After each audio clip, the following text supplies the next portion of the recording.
I want to take a moment to address some of Luther's hostile views toward other communities that were rejecting the Christian faith. And it really started with the Catholic Church.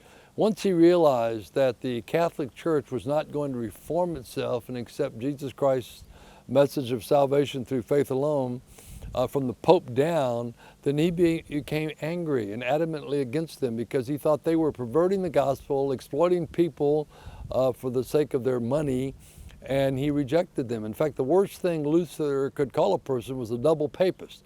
And he thought that was the worst slam because he thought the church, the Roman church, was his enemy.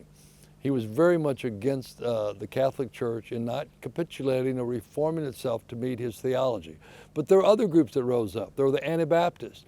They were also a group that was free under the Protestant banner, but yet distorting the message and teaching a message by works and salvation, which from Luther's perspective was no different from the Catholic Church. And then there were the Unitarians that came along. They were rejecting the Trinity, and Luther attacked them and said that they should be put away because they also were distorting the gospel of Jesus Christ and the true message of the Bible. And of course, in that context, we had the Jewish community in Germany. Now, let me say this. Luther felt that because the Jew had never heard the pure gospel of Jesus Christ, where you are saved through faith in him alone and not works, that they would hear the gospel, the powerful gospel would have impact on their life, and they would come to Christ. But once they heard the gospel and they rejected the fact that Jesus was not their long-awaited Jewish Messiah, then Luther felt compelled to turn on them too.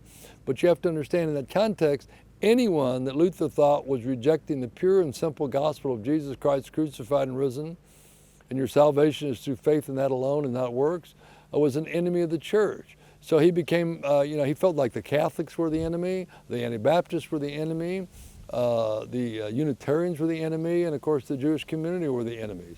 And he also addressed some Muslim issues, in a distant way. But out of 50,000 writings that Luther wrote, he never condemned the Jews once. There was one writing where he blasted the Jewish community for rejecting Jesus Christ, and it's based on that writing that people have raised this one issue about being anti-Semitic. But in the context, he was anti-anyone that was against the gospel of Jesus Christ as he understood it.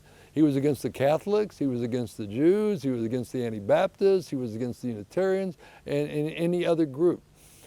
So it's not dismissing what Luther said and wrote, because he said and wrote what he believed, that Jesus Christ was the only way to heaven, and he felt like any other message or assault against that was an enemy of the gospel. And 500 years ago, that was a position that the Protestant church took. Either, believe in Jesus Christ through faith alone, or if you're advocating some other message, then you're an enemy of the gospel of Jesus Christ. So again, I want to underscore, I'm not dismissing Luther. I'm just trying to explain from a broader perspective why he felt the way he did against any group inside the church or outside the church that was against the message as he understood salvation through Jesus Christ alone.